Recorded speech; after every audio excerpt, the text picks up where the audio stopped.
Seguimos haciendo de 13 Digital AM y ahora nos queremos meter en un tema bien relevante que tiene que ver con el uso de las pantallas en adolescentes y niños. El gobierno de Australia ha planteado la posibilidad de restringir el uso de redes sociales de jóvenes y adolescentes. De eso queremos hablar con el académico de la USACH y magíster en neurociencia, Roberto Vera. ¿Cómo está, Roberto? Hola, bien. Muchas gracias.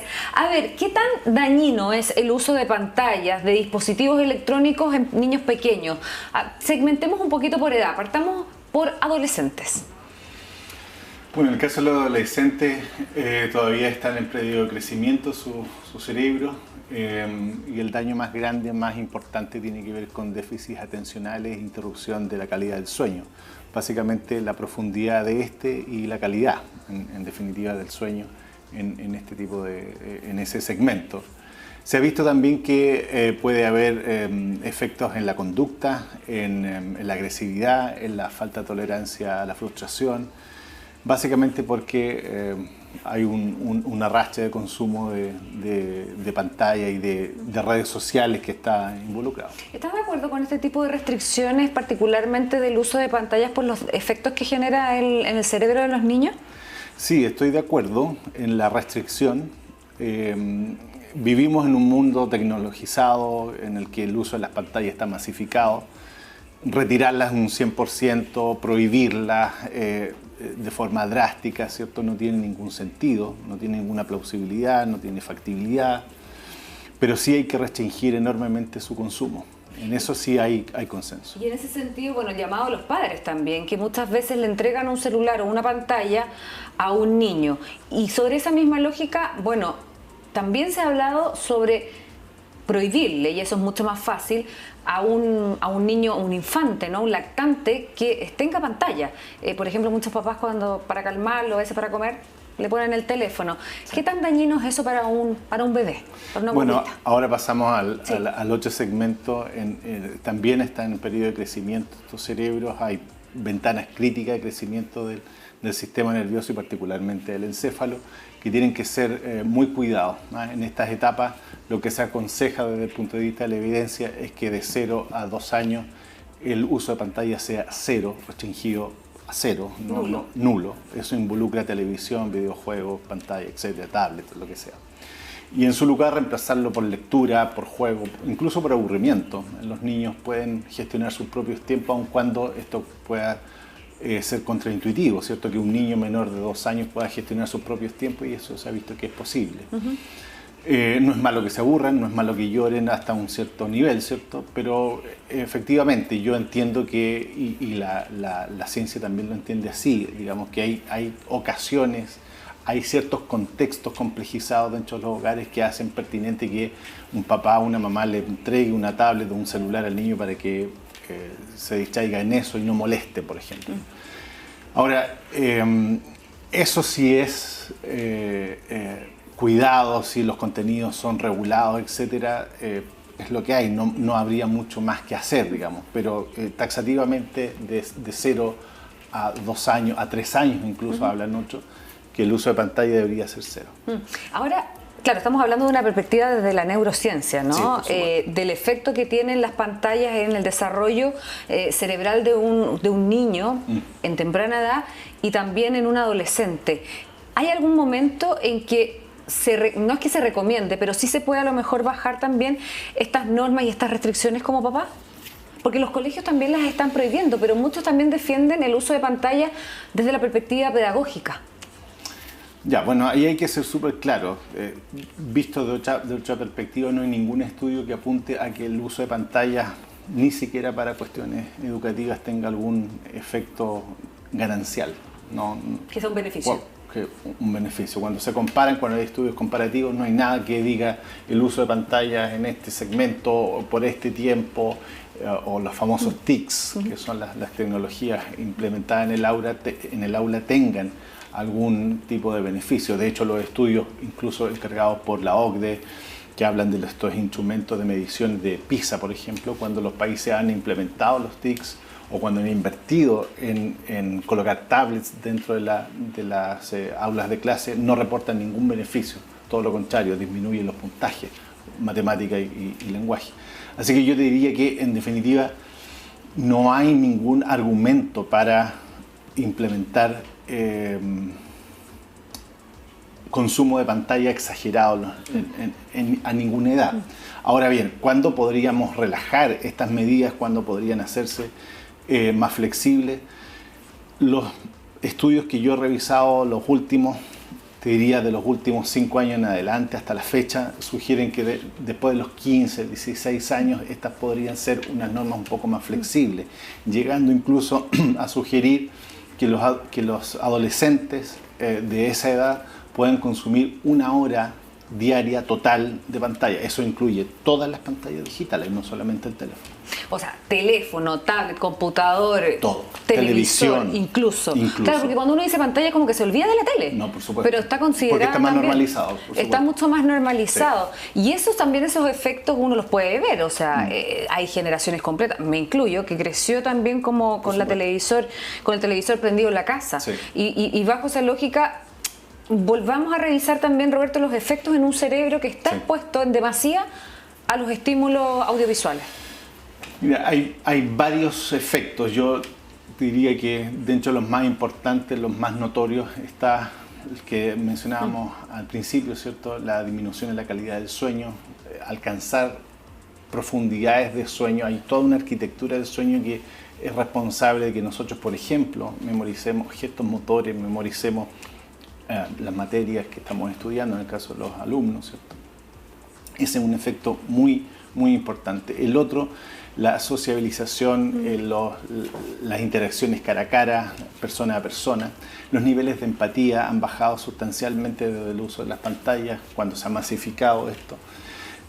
La agresividad, la frustración, la poca tolerancia a la frustración particularmente se ha visto mermada. Y esto tiene que ver con cuestiones que ocurren en el cerebro, particularmente en áreas muy sensibles del cerebro. Corteza prefrontal, corteza frontal, circuito amigdalino, que son circuitos muy específicos del cerebro que tienen que ver con aportes conductuales bien notables y que el uso de pantallas en general ha tenido un efecto nocivo sobre ellos. Ahora, hay un análisis también importante de hacer y es, bueno, a lo que se exponen los niños y jóvenes cuando están navegando en pantalla.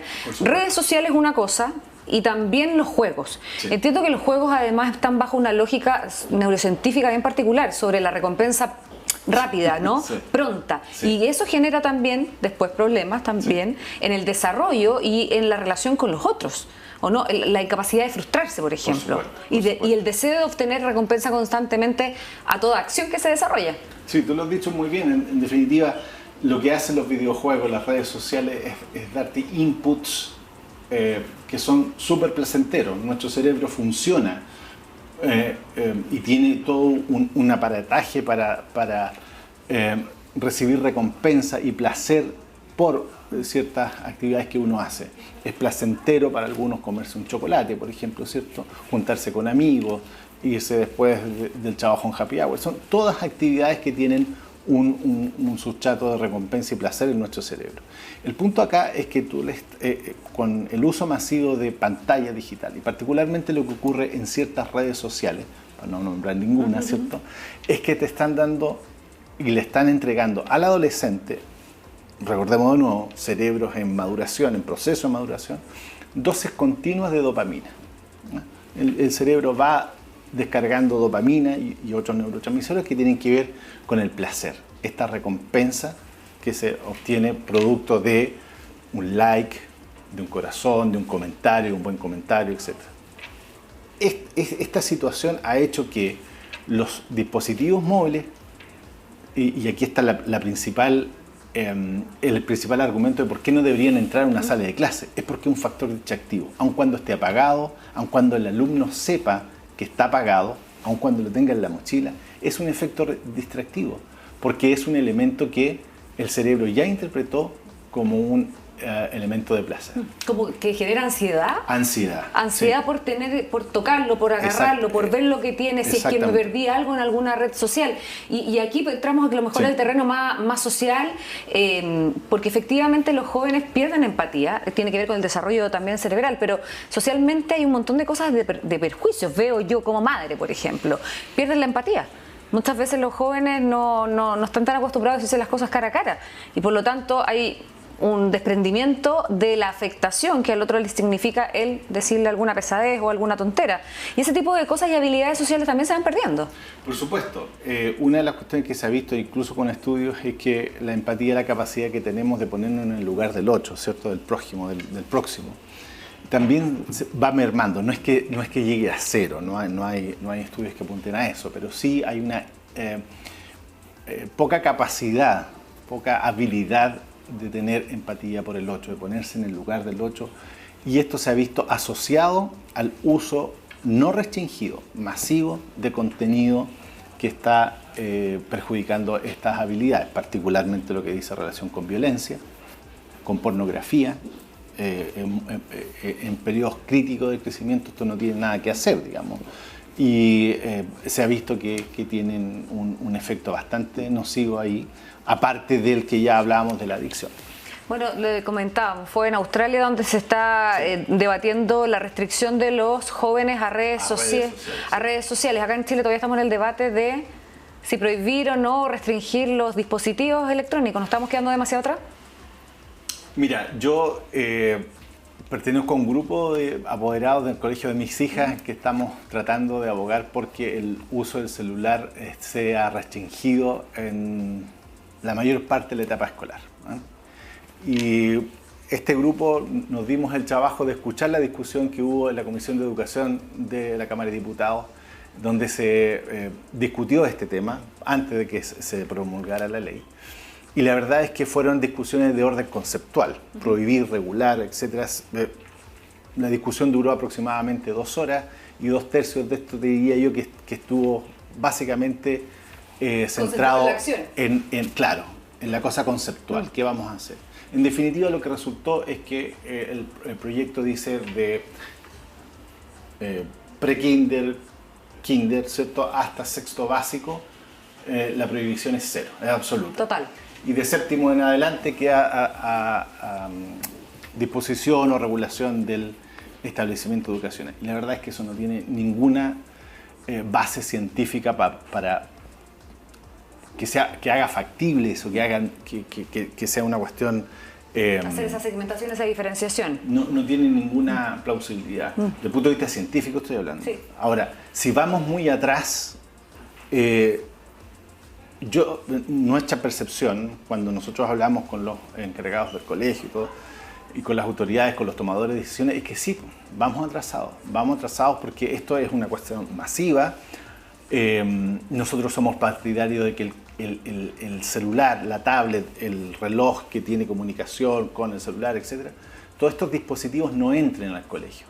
Y sea reemplazado por juegos, por interacción social, incluso con aburrimiento. Si no está mal aburrirse. No, porque somos capaces de gestionar nuestros propios tiempos. Y ahí es donde sale la inventiva y ahí es donde sale la cosa novedosa. Ahora, vamos atrás porque, en definitiva, y a raíz de la noticia que tú leías, la diferencia con Australia es que desde una perspectiva más global de país, ellos han reconocido que esto sí es un problema.